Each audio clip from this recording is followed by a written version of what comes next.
So, week 2 of the NFL season was absolutely insane. To think that I thought some consistency would be established in that week. It was chaos throughout the timeline, with upsets left and right. Nobody did good with their predictions, myself included, going from 13-3 in week 1 to 8-8 in week 2. We're going to look to bounce back here in week 3. There's a lot of exciting matchups that are hard to judge on paper, so let's just dive straight into things with my predictions and a breakdown of week 3. So kicking off the week on Thursday night, a bit of an AFC East rivalry matchup between the Patriots and the Jets. And not gonna lie, this one could be sneaky close on paper. So far, the Patriots have put out a much more competitive product than most people ever could have dreamed of, not only going toe-to-toe with the Bengals, but nearly beating the Seattle Seahawks as well. They damn near started their season off 2-0, and the Jets haven't exactly looked fantastic so far. It was one thing to lose to the 49ers the way they did, but then they went out against the Titans and looked kind of sluggish in my eyes. That Tennessee defense gave them some trouble, and it took them a while to pull away in the end. That Patriots defense is no joke. They've been holding teams off, and I'm a little worried the same thing could happen to the Jets here. If the Pats were to win this game, I don't think anybody would be surprised. It could be a really close matchup, but in the end, I will be picking the Jets, as they just have the higher ceiling as a team, and as the weeks go by, they probably will get better. Some people forget very quickly that Aaron Rodgers, yes, is old. He's not what he once used to be, but he also hasn't played that much football since last year. He missed a lot of time because of the injury, and he didn't play in the preseason at all. So I think over time, this Jets team is going to rev things up, and I think we'll see some good progress this week. And what I'm thinking will be like a 26-20 type of deal, maybe like 23-17, something along those lines. Not too high scoring, where the Jets do edge out a uncomfortable victory. Looking out for the 1 p.m. slots on Sunday, first is the Giants and the Browns. And just knowing how these teams have played so far, this could be an ugly, low-scoring match where neither team wants to win. It is worth noting, though, that both teams did show some progress. It ended better for the Browns, but nonetheless, both teams showed us something this week. The Browns' defense came back to life, while on the Giants side of things, Malik Neighbors had a coming-out type of match. Honestly, I'm expecting a fairly ugly game, maybe pretty low-scoring as well, as both quarterbacks are nothing to write home about, but I think the Browns take this game for a couple of key reasons. Reason number one is that the Giants' offense is still unproven against anybody that's actually relevant on defense. Yes, they were able to find some points against the Commanders, but they also have arguably one of the worst secondaries in the league. The Browns are a major step up defensively, and Daniel Jones is likely to make a lot more mistakes, and he's not going to be able to rely on Malik Neighbors to get open every single play. This is not Washington, and I'm sure the pressure is going to get there eventually with Myles Garrett, and that will be that. I think the Giants will just make more mistakes, and the Browns will eventually stumble their way into capitalizing on that. But also, again, that Giants defense is not good. Maybe they can finally find some pressure with their edge rushers, which would be nice, but that secondary has been absolute garbage, and that bend but don't break mentality is just not going to take them anywhere. Yes, they didn't give up any touchdowns against the Commanders, but they still did score points every single drive. And if Sam Darnold and a rookie quarterback can light them up, I'm sure a washed up Deshaun Watson can at least find some success as well. So I lean towards the Browns as just the more talented and I don't want to say consistent team, but they are more consistent than the Giants, so give me Cleveland. Next up, Green Bay versus Tennessee. A really tough one to call, because Green Bay's defense stepped up big time against Indianapolis last week. Anthony Richardson could not get anything done, and they were able to win despite having Malik Willis there. And while you can't really rely on that to work every single week because of how run-heavy they are right now and how predictable that is, they are playing a Titans team that loves to shoot themselves in the foot offensively. Will Levis has made some costly mistakes in both weeks 1 and 2, and I would not be surprised if he does it again against Green Bay. And you know, with Malik Willis still being kind of new here, you can slowly open up the playbook more for him and not be so limited in your offensive repertoire. So that may also help the Packers edge out a pretty ugly game here. But I'm actually going to pick the Titans to win this game. Maybe it's a hot take, but they're at home, and I don't really think the Packers are going to find that success consistently. where they're going to get all of these lucky breaks with the forced turnovers. Will Levis is a good candidate to keep that ball rolling, but something just tells me the Titans are going to win this game, and the Packers are going to be a little too one-dimensional on offense, or maybe Malik Willis makes a dumb mistake. He didn't look god tier in that game against the Colts, and that Titans defense has been pretty underrated so far, so I'm going to go with Tennessee to pull a bit of an upset here. But if you thought that matchup was tough to judge, the Bears and the Colts may be a step above that. Both teams had a horrendous week 2 where quarterback play was an absolute disaster. Both teams need this win, and when you're desperate, sometimes you make some dumb mistakes. But there is an outlier that makes me think that Indianapolis takes this game, and that's that the Colts actually looked pretty good, at least in the first week against the Texans. Anthony Richardson did make some nice plays.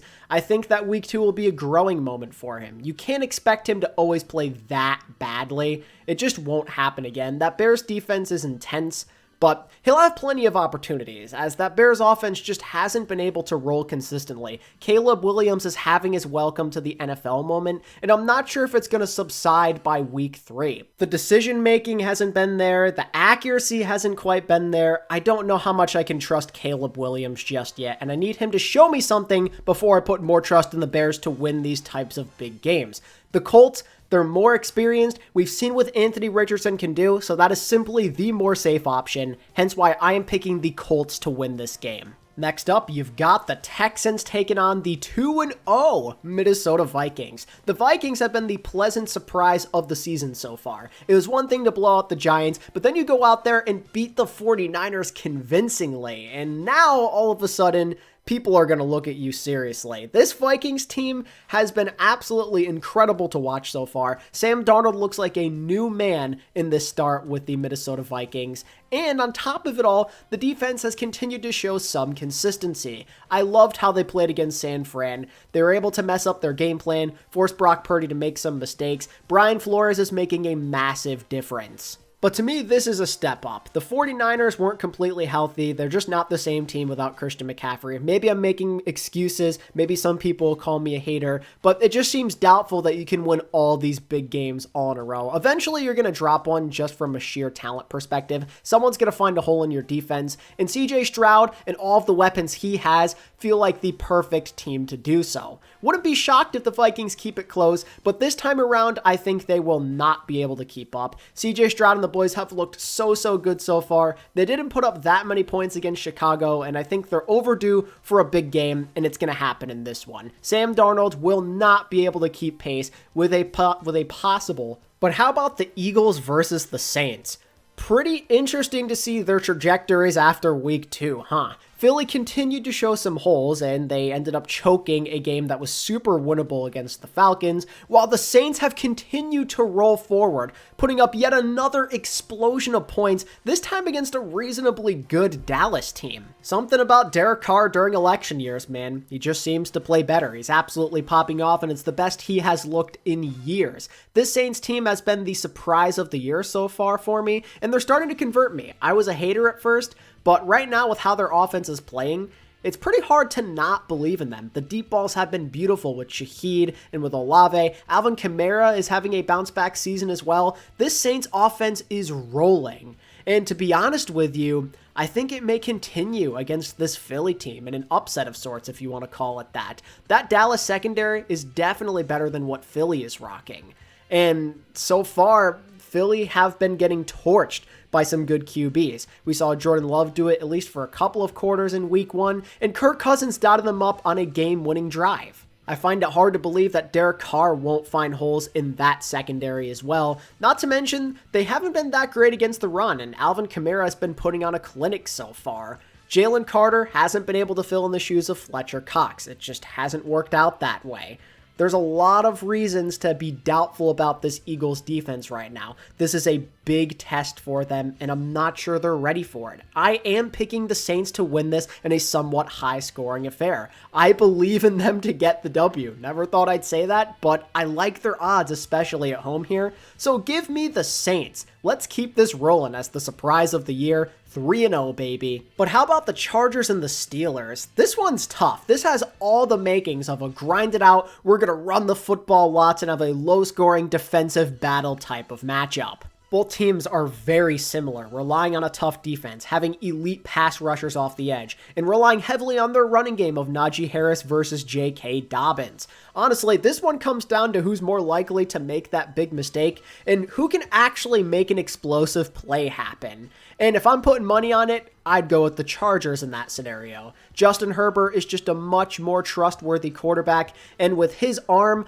I can expect him to make something out of nothing, to eventually find a hole in that tough defense. It may take a long time, but at some point, they're going to give in, and that's when the Chargers are going to take advantage, drive down the field, and get that game-winning score. I'm not expecting a pretty matchup at all here, and I think it could go either way, but I'm liking the way this Chargers team plays, and I don't trust the Steelers that much, so I'll go with LA. And closing out the 1 p.m. matchups are the Denver Broncos and the Tampa Bay Buccaneers. As crazy as the upsets have been, I think we can all safely assume this one is going to Tampa. Denver have been all over the place with their offense. We saw it yet again in week 2 against Pittsburgh. So many weird mistakes, so many weird play calls. Bo Nix clearly is not ready to be an NFL quarterback.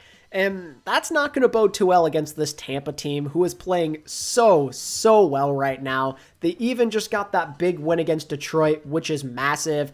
Their defense is more than solid enough. They were able to hold Detroit to under 20 points, and they surely can do the same against a Bo Nix-led Broncos team. They're going to get that win pretty easily here. They just can't compete. Way too many weapons. Much better quarterback play. Tampa wins in a landslide. Speaking of potential landslide matchups, how about the Raiders and the Panthers, the first 4 p.m. matchup of the weekend? I think most of us would agree that we're picking the Raiders straight up here because the Panthers are literally the worst team in the league, and the Raiders are coming off a massive win against the Ravens. That comeback, Gardner Minshew has looked good with the connection to Brock Bowers and Devontae Adams, and with all that momentum going for them off of a big win, it should continue here in what should be a pretty easy dub. Although it is worth mentioning, maybe this one could be closer than in other weeks prior just because Bryce Young got benched for Andy Dalton. That can make a bit of a difference. Panthers might be taking more shots downfield and look more like an actual NFL offense instead of whatever the hell we've seen in the first 2 weeks. He may not be a great quarterback, but it's a much different play style than what you'd see with Bryce Young, and sometimes that can lead to some rude awakenings, so I wouldn't be totally surprised if this game is like uncomfortably close. Seems like a pretty Raiders thing to do,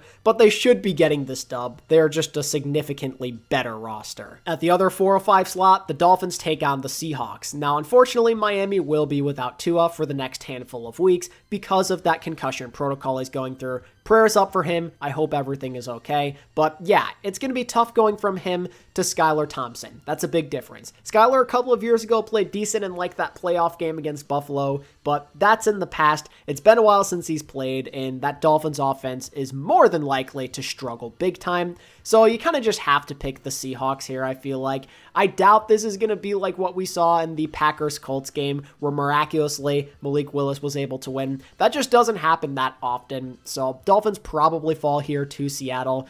They've looked pretty good offensively. The Patriots game was a struggle, but generally, they've been moving the ball well. Geno's been finding all of his main targets. They look pretty good out there, and even if Kenneth Walker doesn't play, they should still just be putting up a lot more points than the Dolphins can handle. In the first 425 slot, the Baltimore Ravens take on the Dallas Cowboys. This one is interesting. The Ravens are risking potentially going up to 0-3 on the season. They're in danger of their season maybe already being over against a Dallas team that's looking to come back strong after that disaster against the Saints. This is a must-win, bounce-back matchup for both sides after what we saw in week 2. It's such a difficult matchup to call as both sides make some pretty compelling arguments. Dallas have the O-line advantage. The Ravens have more talent on defense overall. Dallas have the better pass game. Baltimore has the better run game. It really depends on what you prefer. For me, it kind of comes down to guesswork because I do kind of view these teams at a similar level.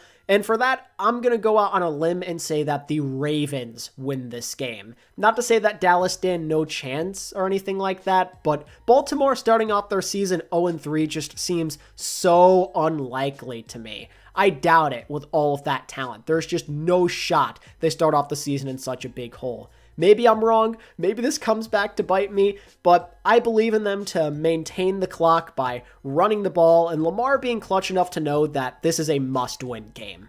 Okay, but how about the 49ers and the Rams? Now, if LA was fully healthy going into this contest, this would be a pretty compelling matchup on paper. The Rams have made a habit of playing the Niners close throughout the years, and let's not forget that San Fran's coming off a pretty brutal loss to Minnesota. However, the Rams are without both Cooper Kupp and Puka Nacua. Aaron Donald is long gone. That defense is pretty terrible overall, and I just don't think there's any way they could handle the 49ers with where they are right now. They're going to be angry. They're ready to go out there and put behind a horrible week 2, and even without Christian McCaffrey, they just have way more weapons than the Rams can handle. They're more healthy.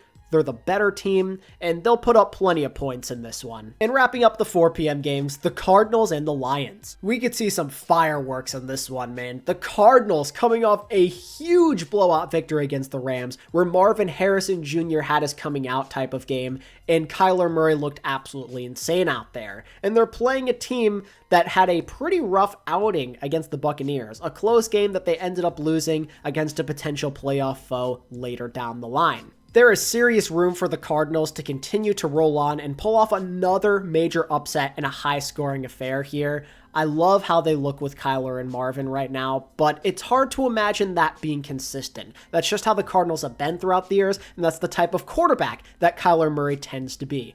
Inconsistent. Sometimes he just misses those guys that are open. There's going to be ups and downs, especially because that Cards defense isn't anything special. And the Lions, while I didn't love what I saw last week, I think they will play better this go around. They always make up for the mistakes. We've seen it time after time after a poor decision or two. They come back and execute much better the following week. And I think that's what's going to happen here. The Lions win a somewhat high-scoring affair where Jared Goff just outduels Kyler Murray, who I just have a bit more trust in. To follow up on Sunday night, you've got the Chiefs taking on the Atlanta Falcons. This game could be a bit closer than people think. The Falcons are coming off a big win that they desperately needed against Philly, and they're ultimately able to show us why they actually got Kirk Cousins to begin with. They shook off that Pittsburgh game and looked a lot better this go around. And they're playing a Chiefs team that not only fought for their lives against the Bengals, but also lost Isaiah Pacheco for at least the next couple of weeks. And I don't think I need to remind anybody watching that Pacheco is a pretty important part of that Chiefs offense. The last year and a half, they have been relying on him heavily. He makes them what they are today. He makes their offense that successful. And without him, it's going to be a challenge to adjust. We've seen it in other games last year where he wasn't playing. They just don't look as strong as a team. They'll have to rely more on the Mahomes magic, and that's not always a bad thing, but I don't know. He could force the ball a bit like what we saw in that Bengals game, and the Falcons could definitely take advantage of that. It's not like the Chiefs' defense has been holding strong so far. The Ravens and the Bengals have put up some decent points, and Atlanta's all about their offense. With Kirk Cousins there, that's kind of their calling card. This could be a struggle for the Chiefs. It could be a lot closer than they'd like it to be, but I still am picking them to win this game. And it's just because this isn't like the Chiefs of old. I think that their offense has evolved, and if there's one person who should be prepared to make adjustments on the fly, it's somebody like Andy Reid. He's been doing this for a long time. They have Xavier Worthy there now. They should make some creative concepts to get people open, and I'm expecting Mahomes to have a big day with his passing, and the Chiefs will win this one. Wouldn't be surprised if it goes the other way, but I believe in the Chiefs even when they're facing adversity. They've done it a lot so far, so I don't see why they can't do it again. Then for Monday night, where for whatever reason they're doing 2 games almost at the same time. The first one is going to be Buffalo versus Jacksonville. The Jags need to play with some desperation in this one. They are in danger of starting their season 0-3, and generally they haven't looked that great. They choked against Miami, and they weren't even that competitive against Cleveland. It was a big-time struggle throughout. And now they're playing a Buffalo team that has looked fantastic so far, moving the ball with ease, looking great with the run game with James Cook, Josh Allen connecting with all of his new weapons. This Buffalo team looks refreshed out there. They're finding pressure with the pass rush as well. They just seem like a significantly better team than where the Jaguars sit right now. Sometimes desperation can lead to some brilliant moments, and maybe an upset could happen here, but I think Buffalo are just in a significantly better position. I think Trevor Lawrence will be under pressure for most of this game, and Josh Allen's just going to pick apart that Jags defense, which honestly doesn't impress me that much. I'll take Buffalo with relative ease here. Give me them in like a 10-point win. On the other side of things, though, the Bengals are taking on the Commanders. Again, another team in danger of potentially starting their season 0-3. The Bengals are in the danger zone, and luckily for them, they're playing a Commanders team that is just a perfect opponent for them to take out all of their rage, all of the misconnections and struggles between Joe Burrow and Jamar Chase. All of that's going to go away in this game. That Commander secondary is absolute hot trash. Baker destroyed them. Daniel Jones found success against them. The Bengals should have a field day in this one. There is no way they're going 0-3 and they're losing to the Commanders. Not against a rookie, not in prime time when everything's on the line. I just refuse to believe that's possible. The Commanders haven't looked that great so far, and the Bengals are just a way better team. So I like the Bengals for sure to close out this week. And that pretty much does it for my predictions and breakdown here in week 3 of the NFL season. There's a lot of good games to potentially be looking forward to this weekend. I'll be watching the Saints-Philly game as well as Arizona-Detroit and Dallas-Baltimore very closely in particular. Let me know what games you're looking forward to down in the comments below, as well as what your predictions are looking like compared to mine. And be sure to give this video a like and subscribe to my channel if you're new for more NFL content every single week.